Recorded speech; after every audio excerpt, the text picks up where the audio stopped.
Сәлем барлықтарыңызға, мен бүгін сіздерге жылдам дайын болатын дәмді котлеттер дайындап көрсетемін. Видеоның соңына дейін қараңыздар, мен сіздерге котлеттердің не үшін майға салған кезде жарылып кететінін және де өзінің формасын ұстамайтынын, не болмаса қатты болып қалатын котлеттердің не себептен олай болатынын айтып өтетін боламын. Видеоны жоғалтып алмас үшін лайк басып және де каналға тіркеліп, каналда қоңырау батырмасын міндетті түрде басып қойыңыз. Сол кезде каналдағы жаңа видеоларды міндетті түрде біріншілерден болып көретін боласыз. Бұл котлетті мен үйдегі қалып қойған нандарды қосып дайындайтын боламын. Котлетке 40 қабат қосып дайындауға да болады. Оның да дәмі өте дәмді әрі ерекше болып шығады. Оның рецептін мен төменде ссылкасын қалдырып кетемін, сол арқылы өтіп көрсеңіздер болады. Алдағы уақытта котлетке картошка қосып дайындаудың тәсілін көрсететін боламын. Ол үшін қоңырау батырмасын басып, комментарийға міндетті түрде картошка қосылған котлет деп жазып кетіңіз. Сонымен біз бастаймыз. Алдымен осылай қалып қойған нандарымызды ыдысымызға салып аламыз. Котлеттеріміз ауызға салған кезде еріп кетуінің бірден бір құпиясы ол нанымызды сүтке жібітіп алудан болады. Ал менің наным қатты болғандықтан мен жылы суға жібітіп алдым. Аса қатты көп ұстаудың қажеті жоқ және судың да қатты ыстық болмағаны маңызды. 5 минутта жібіп дайын болады. Жібіп болған нандарымызды қолымыздың көмегімен жақсылап суын сығып алып тастаймыз. Қалаған түрдегі қатпаған болса да нандарды қолдана берулеріңізге болады. Егер де батон нандарын қолданатын болсаңыз, оған ыстық су емес, керісінше салқын су құйсаңыз, ол деген ыдырап суда қатты бөлініп кетпейді. Ыстық суды тек қана нанымыз қатты болғанда ғана қолданамыз. Егер де етіңізді эконом жасаймын десеңіз, мен сізге дәл осылай нан қосып жасауды кеңес беремін. Себебі 1 килограмм тартылған еттен 12-13 тал котлет шығатын болса, сіз дәл осылай нан қосу арқылы 500 грамм еттен 12-13 талдай котлет шығаратын боласыз. Яғни 500 грамм тартылған етімізге 500 граммдай жібітілген осылай ақ нан қосатын боламыз. Тағы бір ескеретін жайт, фаршымыз орташа майлы болуы қажет. Өте қатты майлы және де орташа майлы, мүлде майсыз фарштар осылай 3 түрге бөлінеді. Орташа майлы болғаны маңызды. Егер қатты майы көп болатын болса, біз қуырған кезімізде майы еріп, яғни котлеттеріміз формасын ұстамай қалады. Сол себепті орташа майлы болғаны дұрыс. Мүлде майы жоқ тартылған еттен жасайтын болсақ, ол котлетіміз өте қатты болып қалуы мүмкін. Ендеше бөлек ыдысымызға тартылған етті салып, үстінен жібітіп жаңағы сығып алынған нанымызды салатын боламыз. Содан соң барлық ингредиенттерімізді қосып отыратын боламыз. Алдымен пиязымызды мен блендермен езіп алдым. Блендермен езген кезде суы қатты шығып кетсе, артық суын алып тастап барып қосамыз. Қаласаңыздар үккіштен өткізуге де болады, ұсақтап турауға да болады. Ұсақтап тураған жағдайда қолымызбен езіп жібереміз. Содан соң барып тұз, қара бұрыш, қалауыңызға қарай паприка қосатын боламыз. Дәмдеуштерді қалауыңызға қарай қосып отырсаңыз болады. Қалауыңыз болмаса, міндетті түрде қосуы маңызды емес, қоспай жасап беруге де болады. Кориандр саламыз және жұмыртқа салып, барлығын бір келкі жақсылап тұрып араластырамыз. Әрине қолымыздың көмегімен жақсылап қолымызбен езіп барып араластырып тастайтын боламыз. Егер де котлеттеріңіз дәл осы қолмен араластыру кезінде қатты былжырап кететін болса, тоқтатпай араластыра беруді кеңес беремін. Өзі суыны бір келкі тартып алатын болады. Егер тартпаған жағдайда, пиязыңыздың көп сөлі бөлінген жағдайда, бір ас қасықтай ұн қосып жіберуге болады. Ұн ешқандай дәміне әсер етпейді, жай ғана артық сөлін тартып алатын болады. Мен бұл рецепте ешқандай да ұн қосқан жоқпын, жай ғана қолмен 5 минуттай тоқтатпай араластырудың барысында өзінің формасын жақсы ұстайтындай артық суын өзі тартып алады.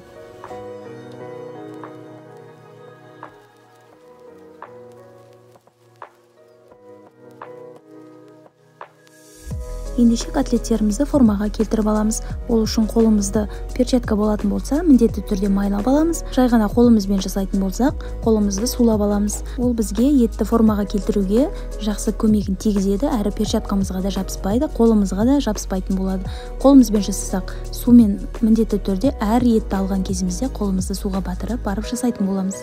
Котлеттің формасын өз қалауыңызға қарай жасауыңызға болады. Менде дәл осылай орташа үлкен формада 12 талдай котлет шыққан болатын. Егер сіздер қаласаңыздар, кіші көлемде жасайтын болсаңыздар, 20 талға дейін котлет шығаруға болады. Котлеттің формасын мен орташа үлкендікте жасаймын, себебі духовкага салып пиширген кезимизде бул формасын әлі кішкене жоғатады. Себебі котлетimiz духовкага салған кезде, суын жоғатқан кезде, майын жоғатқан кезде формасы кішірейіп бастайды. Сол себепті мен орташа үлкен көлемде жасаймын. Және де кішірейген кезде қатты болып қалмас үшін өте ұсақ етіп жасаудың да қажеті жоқ. Ол кішірейген сайын қаттылау болып қалуы мүмкін. Сол себепті орташа көлемде жасауға кеңес беремін.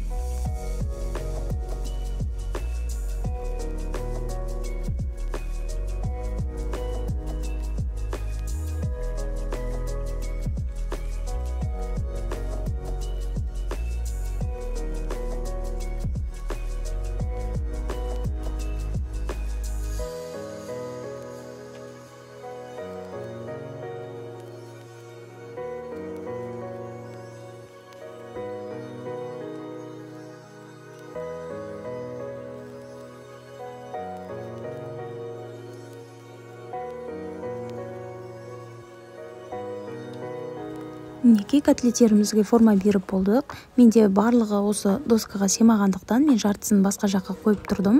Ендеше табамызға қызып тұрған табамызға майымызды құятын боламыз. Котлеттерді бізде табада пісірудің қажеті жоқ, жай ғана екі бетін қызартып алу қажет. Ол үшін біз газымызды жоғары отқа қоямыз және де қызып тұрған кезінде котлеттерімізді салып екі жағын қызартатын боламыз. Баяу отта пісіретін болсаңыздар, котлеттеріңіз жарылып кетеді. Сол себепті табамызды әбден қыздырып барып, майымыз қызығаннан соң барып салатын боламыз. Котлеттерді екі жағын жай ғана табаға қуырмастан ақ фольгаға салып пісіре беруге болады, но мен солай жасаған кезде котлеттер фольгаға жабысқан күйінде шықты, және де қуырып алғандағыдай формасын әдемі күйінде әрі дәмді болып шыққан жоқ. Сол себепті міндетті түрде мен екі жағын қызартып қуырып алуға кеңес беремін.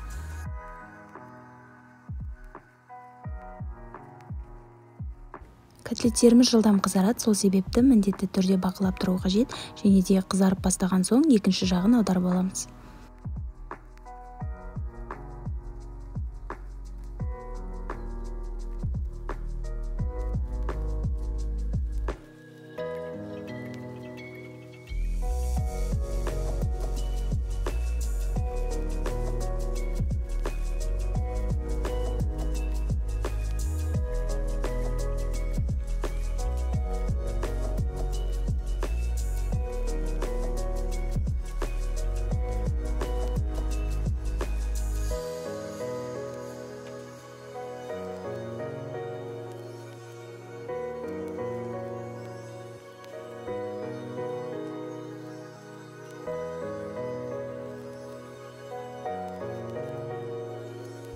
Қызарып шыққан котлеттерімізді бөлек ыдысқа теріп аламыз.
Духовкамызды алдын ала 180-190 градусқа қыздырып листімізге котлеттерімізді дәл осы фольганың үстіне теріп шығатын боламыз.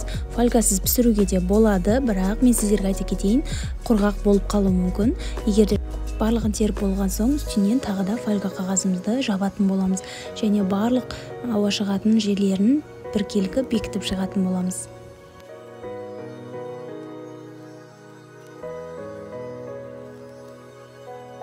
Содан соң қызып тұрған пешімізде котлеттеріміз пісіп шыққанша біз гарнир дайындайтын боламыз.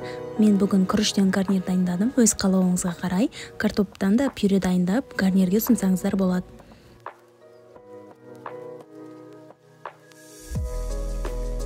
Күрішті әркім әрқалай пісіреді. Мен күрішті қайнап тұрған суымызға бір араластырып, әркім әрқалай пісіреді. Мен бетін бір келік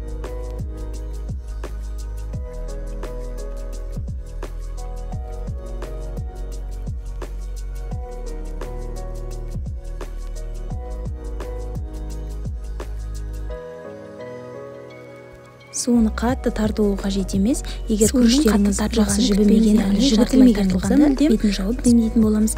Егер де жібітілген болса, міндетті түрде суы жақсы тартылғаннан соң демдейтін боламыз. Дәл осылай аузын жауып 20 минуттай қойып қоямыз. Баяу отта әрине.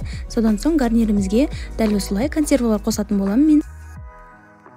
Бұл өз қалауыңызға қарай, міндетті емес, қалаушылар болса, дәл осылай жасап көруге кеңес беремін. Дәмі өте ерекше, әрі дәмді болып шығады. Балалар өте қатты сүйіп жейтін болады.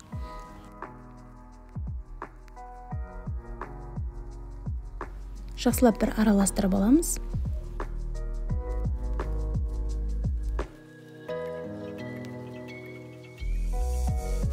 Гарнирді тәрелкеге әдемі сәнді етіп тартатын боламыз. Ол үшін осылай ыдысымызға ішіне мен кішкене май жағып жібердім. Яғни күрішімізді төңкерген кезде жылдам түсу үшін дәл осылай күрішімізді салып аламыз. Қалауыңызға қарай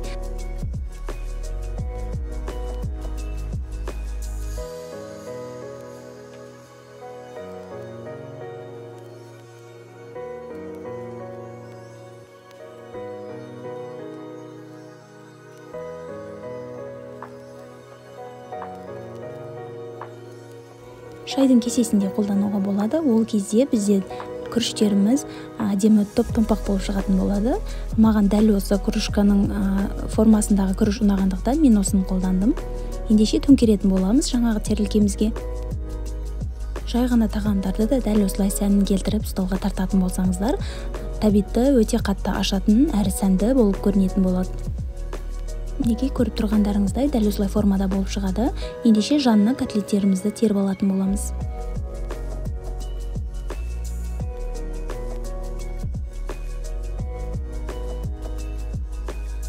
Тағамның жанына қалаған түрдегі салат, не болмаса соустарды қолдануыңызға болады. Бұл өздеріңіздің қалауыңызға сіздерге рецепт ұнады деген ойдамын. Төменде өз пікірлеріңізді қалдырып, каналға тіркеліп, лайктарыңызды аямай кетіңіздер. Алдағы уақытта басқа да котлет түрлерінің рецептісімен бөлісу жоспарымда бар. Егер де сіздер қаласаңыздар, төменде картоп қосылған котлет деп жазып кетсеңіздер, мен міндетті түрде сіздермен тезірек рецепті бөлісуге тырысатын боламын.